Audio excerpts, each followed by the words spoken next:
Hey everyone, Jarb here. It's been a pretty hectic past few weeks of my life, whether it be personal, school, the world, work, and with all of us coming off a pretty turbulent election season that is honestly probably hitting a lot of us still pretty hard to this day, I want to make a video on something I was pretty passionate about and something that makes me really happy. It's somewhat of a comfort video. It's been something I've been considering making a video on for a while because it's been really important to me for a long time, and that is physical media is important, or it's important to me, and I think it should be important to you. So first, I kind of want to talk about why you should collect physical media. Then I'm going to talk about a little bit of why I collect physical media, and then finally, maybe I'll give you a little bit of help on how to start collecting physical media. All right, that sound good? Well, let's not waste any time because this one might be a little long. So why should you collect physical media? Well, apart from the fact that it's really nice to just own like your movies, TV shows, books, music, etc. on like in physical like forms, it's becoming increasingly more important. I think people have started to take note of the whole concern around losing our media with the recent Steam subscriber update. Let me catch you up to speed a little bit if you don't use Steam or you didn't happen to read about that. Anyway, Steam recently let out an announcement that said, hey, just so you're all aware, the games you buy through Steam, you aren't actually buying the game. You're buying a license to purchase and own and play the games. At any time, Steam can take away this license, which means that game you paid 60, 70, however much money for, is not technically yours. It's technically just a rental that Steam has decided to let you keep for so long. And while most of you may be thinking, this is crazy, how can they get away with this? This probably won't pass. It's not that this is actually anything new.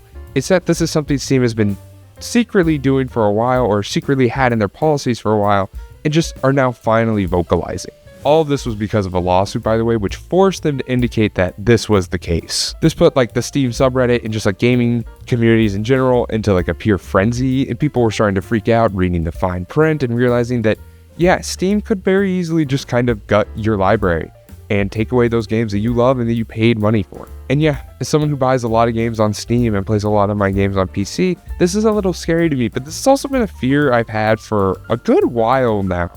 And I'm kind of glad that it's coming to the forefront finally, that we're having a discussion about it, because I think this is a pretty important issue in terms of preserving our media. And this is currently a video game problem, but this obviously extends past the video game industry. I don't make gaming videos anymore. I make movie and TV show videos. So let's kind of talk about that and a really painful example of how scary this can be with Infinity Train.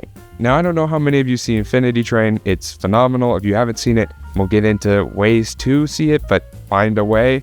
It's 4 seasons long. It's a semi-anthology series about 4 different groups of people who find their way onto this train that never ends and has new surprises on each cart.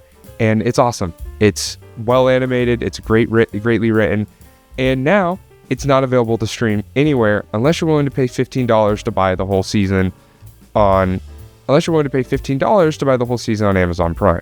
Keep in mind, the show used to be on Max. It was originally a Cartoon Network original that had the first 2 seasons come out, I think, on Cartoon Network's YouTube channel and Cartoon Network, and then finally came to Max for the last 2 seasons, and then 2 years ago was taken off Max. Now it currently has nowhere to stream, other than, like I said, you can buy it on Prime Video, probably the Apple Video Store and Google Video Store, but once again, we now know how these places operate, and we know that buying Infinity Train on the Prime Store doesn't mean you own Infinity Train.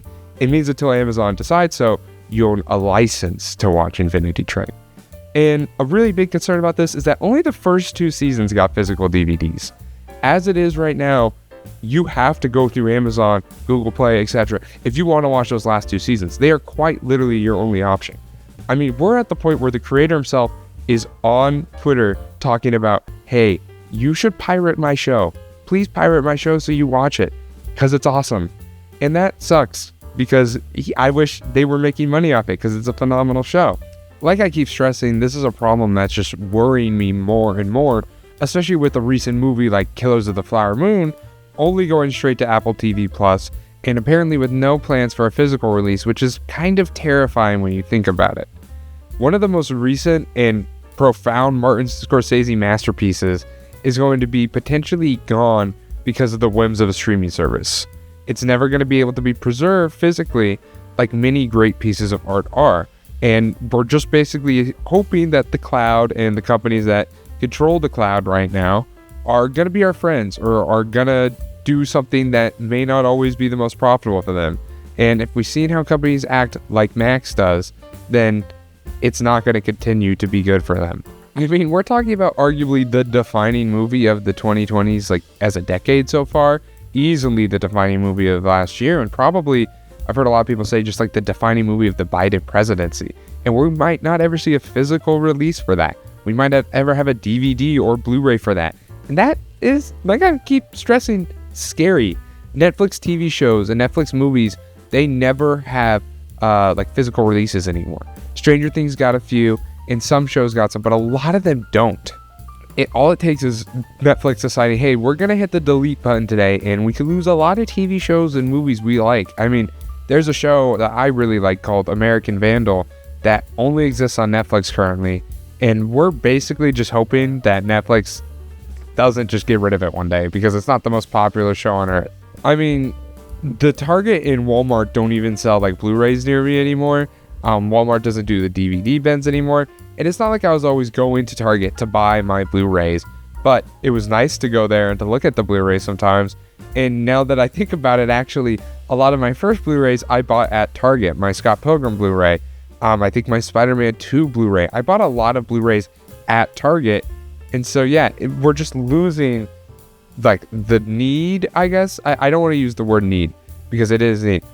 We're losing the desire to collect physical media, and companies are no longer feeling the necessity to provide like an outlet for us to do that. And it really is only like online or select in-person brick and mortar stores these days that will be able to sell you those. And not even, once again, let me not even use the word able, that would be willing to sell you those.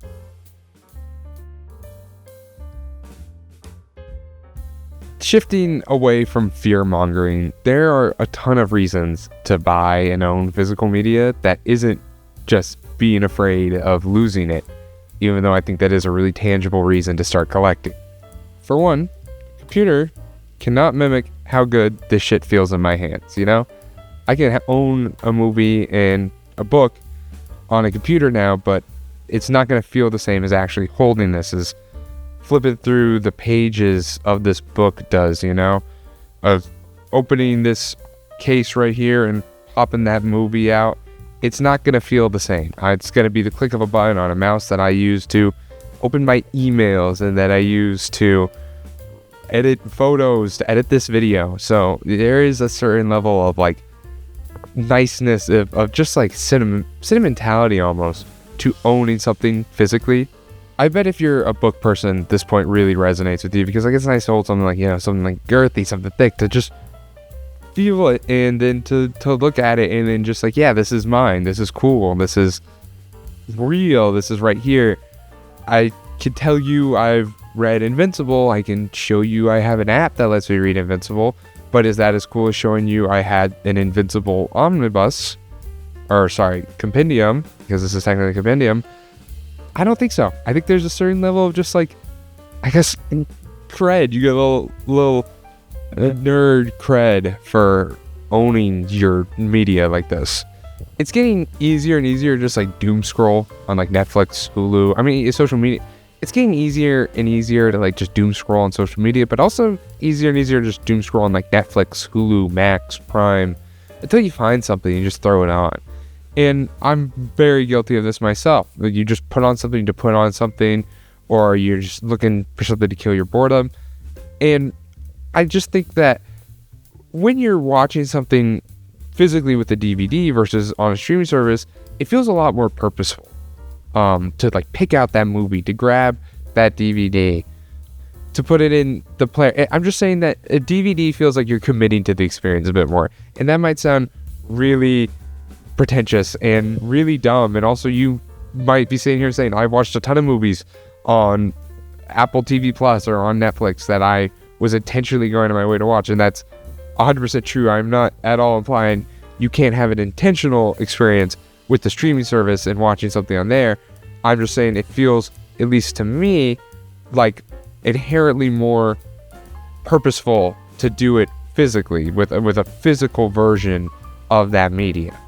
Also, I know I said I wasn't going to be on my doomer stuff or bad-mouthing streaming, even though I already did that once in this section, but we're going to do it again and talk about how streaming makes movies look worse. It compresses the video and compresses the audio. Both visually and audibly, you are getting a worse experience if you watch a movie on a streaming service versus if you own the DVD, the Blu-ray, the 4K, UHD, whatever. If you see it in theaters, it's going to be worse on the streaming service. It's arguably out of the typical ethical ways to consume movies, it's the lowest quality form. And so with the DVD, you're kind of guaranteeing that you're getting that full picture, that full color. And I didn't realize this totally. I just remember thinking yeah, I've watched Scott Pilgrim on DVD, I've watched Scott Pilgrim on Blu-ray, I've watched Spider-Verse, I've watched yada yada, all these movies, I love La La Land. And I didn't really notice until I watched Do the Right Thing on a physical DVD versus having watched it on a streaming service. The colors were so much more vivid. The image was way crisper. It made a world of difference. And so it is a real thing. It is a tangible difference. And so if you want to watch a movie that you think is visually next level, or just any movie that you like, that you own both physically and you can watch on streaming, I think you should go to the physical version, just because it is going to be a nicer looking experience and sounding experience. It'll just be better. Not only do these things look good, they're a literal conversation piece. They are kind of a way, this is definitely cringe cinephile type beat, but they're a way to kind of wear your favorite movies, When people come over, I think it's really cool that they get to look over at my bookshelf and see my favorite movies, my favorite books, my favorite manga. I just like that it's I get to show that off without having to say it. And I really like that. It's like I'm saying, it's like a badge of honor almost. It's a way for me to physically show you, I like this thing. I am interested in this thing. I don't think this should be the reason you get into physical media, but I think it's a reason a lot of people do. And I think if it's something you're hesitant about, it might be a swaying factor. These things net value. They just do. A lot of movies net value over time. A lot of books net value over time. It's not guaranteed, but it is a thing that happens because they stop being produced. There's copyright issues where maybe they can't be streamed anymore. They can't be shared anymore. Another point is if you want to have kids, or if you have younger family members, or just people that you like sharing stuff with, or you want to leave stuff behind to, you're going to leave your Netflix password behind. You're going to give your kids the Netflix info. Yeah, sure. But it'd be a lot cooler to be hey, I really like this movie.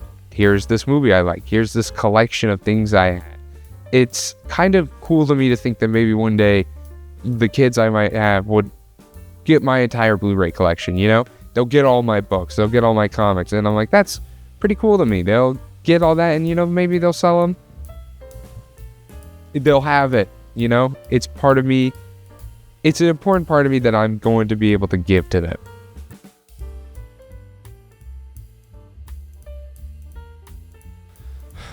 I'm going to call this next part of the video my evidence, as a thinly veiled excuse to just kind of brag about a lot of the physical media I bought and really like, because I like a lot of the shit I bought and I want to show it off because I think it's cool. Starting with this is my omnibus wall, only 5 in so far. I want it to be bigger. They're expensive, it takes time, but it's pretty cool. It's kind of hard to see them with the glare, but this is Chip Zdarsky's Daredevil with Mark Cicchetto on art. Zdarsky is a phenomenal writer.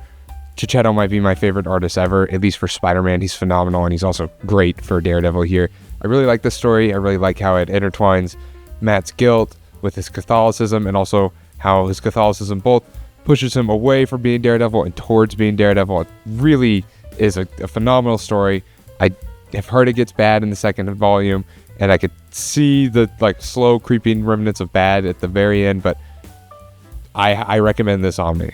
Shifting to my manga over here, my manga and graphic novels, which you also cannot see because of the glare once again. I'm trying to sit down here and not hit these, so I should maybe stand up. One last pit stop before we make it to movies, which is funny because I'm a movie channel and I can't seem to talk about movies right now, is my comic boxes. I've been collecting comics for about roughly a little less than a year now, and I'm already at 1, maybe a little off screen, 2, 3, and 4 boxes. I love doing this thing. It's awesome. I highly recommend it if you're at all interested in like superheroes, or even not. There's a lot of comic series that are focused on like other topics now and are also awesome, and a lot of these aren't even superheroes. I know all the boxes are, which you can't even see, but yeah, definitely a hobby I recommend getting into. And if you read comics, I definitely think you should try buying them physically if you can. And finally, we're here at Blu-rays and DVDs, which is all of this right here. Admittedly, I am less proud of this collection than I used to be. I've definitely slowed down on collecting these, mainly because a lot of the ones I wanted recently, like Nope, are still like $25. And I'm not saying that Nope is not a $25 purchase. I'm just saying that, you know, sometimes when all the times I've been ready to buy Blu-rays, I've been ready to spend $25 total or $30 total, and not on just one of them. But yeah, I'm definitely hoping to get this hobby up and going again. And even though I may not make another physical media video, I will probably do like Blu-ray collections, DVD collections, because I like showing this off a lot. This was the first piece of physical media I started really collecting. Showed it off earlier, but the Across the Spider-Verse Steelbook, pretty cool. I think I bought it at Target for like $25, and I also do own the original Into the Spider-Verse, of course, my favorite movie. Bought it the second it came into stores. Bought it at Target, I think, for like $30. I'd spend $30 again. There's something about this movie that'll probably never be touched for me. I really like this Social Network Blu-ray. I think it's a Blu-ray. It might be a DVD or a 4K, but it comes in this little black case, and it pops out into this cool little Blu-ray case with a Pug Profit, Genius Billionaire Trader, screen caps from the movie, and yeah, it's just pretty awesome.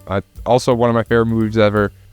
The original Criterion Royal Tenenbaums, or I think it's the original Criterion Royal Tenenbaums.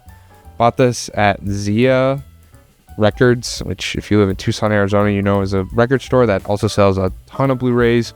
And I definitely need to go there again. Yeah, pretty awesome. I know this one's kind of fallen into like cliche cinephile, like basic movie taste talks, but I don't care. I still really love Scott Pilgrim. Still was a pretty awesome movie for me. It's easily my favorite Edgar Wright movie. For a while, I would have called Edgar Wright my favorite director. He's still up there. I don't love Last Night in Soho, but one bad movie doesn't ruin an entire director's filmography for me. And yeah, this is maybe the first Blu-ray I ever bought. I think I watched this movie at least 30 times my junior year of high school.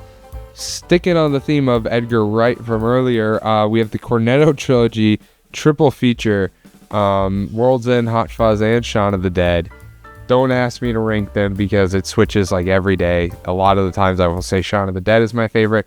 A lot of the times I'll say Hot Fuzz is my favorite. The World's End, you know, there's some days where I'm like, man, that movie is phenomenal. So I love this trilogy. I love Simon Pegg. This really helped me fall in love with Edgar Wright. And yeah, I mean, great movies. Great movies. Heat. I already talked about this in a Stuff I Watch video one time, I think, but phenomenal movie. It's awesome. Was really excited to pick this up after I think I saw it like on like Prime or Netflix, and then like 2 weeks later I saw this in stores, and I was like, oh, well, yes, thank you. Yeah, great movie. Collateral, another, as you can tell, Zia purchase, has a used sticker on it. I have to do some work to get that off, but regardless, doesn't even bother me that much because I like owning it. I love this movie. I don't think I've ever really gotten to talk about it. I think maybe I talked about it in a Stuff I Watched one time.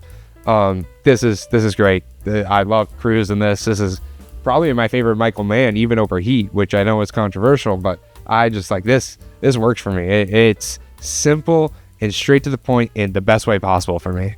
And finally, Burn After Reading. I think it's the only Coens I own physically. Not my favorite Coens, not saying it's far from it. It's definitely up there.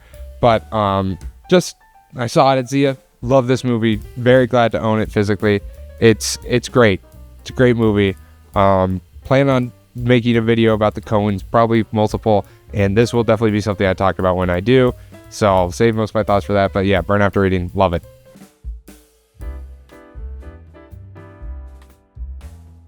Now let's say you made it to this point and you're thinking, wow, that was all really awesome and super cool, Jared, and you should definitely show this off more and brag about all this really cool stuff and not waste your money purchases you made, which, first of all, thank you. Means a lot. But then you're also asking yourself, how do I start collecting physical media? If I I'm interested in owning books, if I'm interested in owning movies, TV shows, like the tangible versions of them, where do I start? And that is a great question. Collecting Blu-rays and DVDs, depending on where you live, is actually probably pretty easy. If you live near Barnes & Noble, a lot of Targets and Walmarts do actually still sell them. Just the ones near me don't anymore, which is probably a trend of it meaning it'll happen less, but they still do sell them. There's also, like, if you live in the Arizona area, Bookman's and like trade stores that take in stuff like that and then resell used ones. You can find a lot of great quality versions there. A lot of my Blu-rays are technically used, but they're still in pretty good shape. The DVD still works, which is all that really matters at the end of the day. But yeah, like I said, Barnes & Noble probably won't be getting rid of it anytime soon. And this is just if, like, you don't live in an area where they're going to have a lot of smaller stores. Like, I know for a fact, if you live near a college town, there's a lot of record stores that will also happen to sell them. There's a lot of video stores, a lot of video bars. There are a lot of local outlets, but there is also big box stores. So there is probably options near you. And let's say that the Target and Walmart near you don't sell Blu-rays and there's not another store you can go to. Well, at the end of the day, you can order through, like, Amazon. You know, I don't like sitting here and telling you you should go give Amazon more money over other smaller stores, not like Target or Walmart's a small store, and I'm not necessarily encouraging you to just go spend all your money there either. But if push comes to shove and you either can't afford it at those other stores or you don't have another option, there's nothing wrong with purchasing through a place like Amazon for any of the things I've been talking about. Because at the end of the day, it's better that you collect it in some fashion than you don't at all.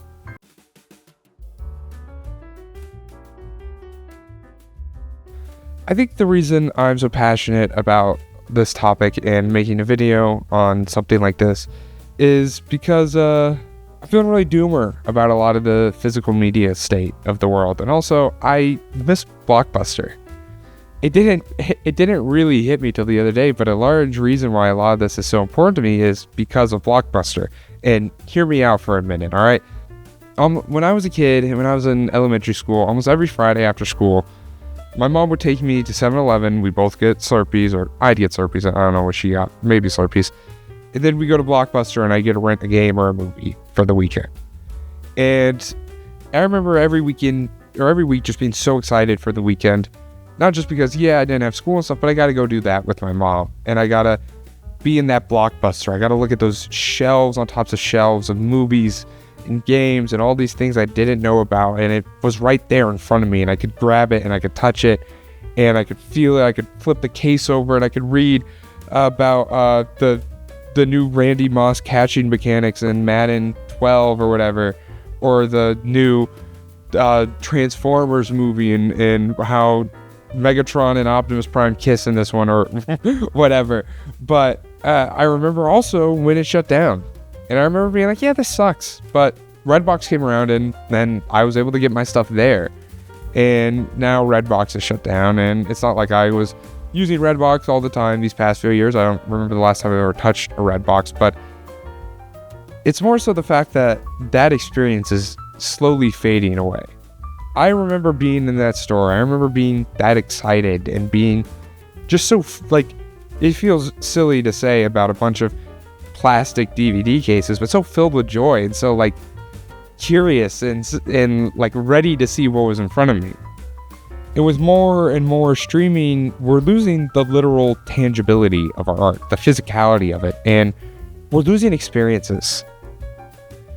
I can't ever take my kids to Blockbuster one day, and I know I could take them somewhere else, but it feels like a lot of these places are kind of staring down the barrel of a gun and finding excuses to keep living. They're finding reasons to keep going.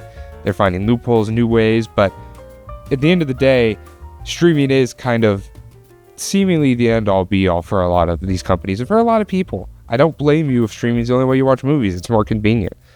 But back to my point, I won't ever be able to take my kids to Blockbuster. I won't be able to ever give them what my mom gave me. And that sucks. And that scares the ever-living hell out of me.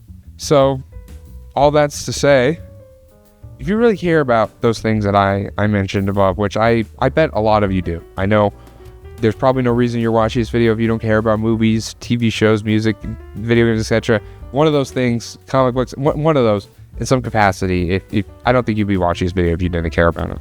So I want to encourage you to try going Blu-ray shopping. Look for a new book at a store. Find your favorite TV show and its full format DVD. Go buy physical media because I don't want to lose it and you shouldn't want to either.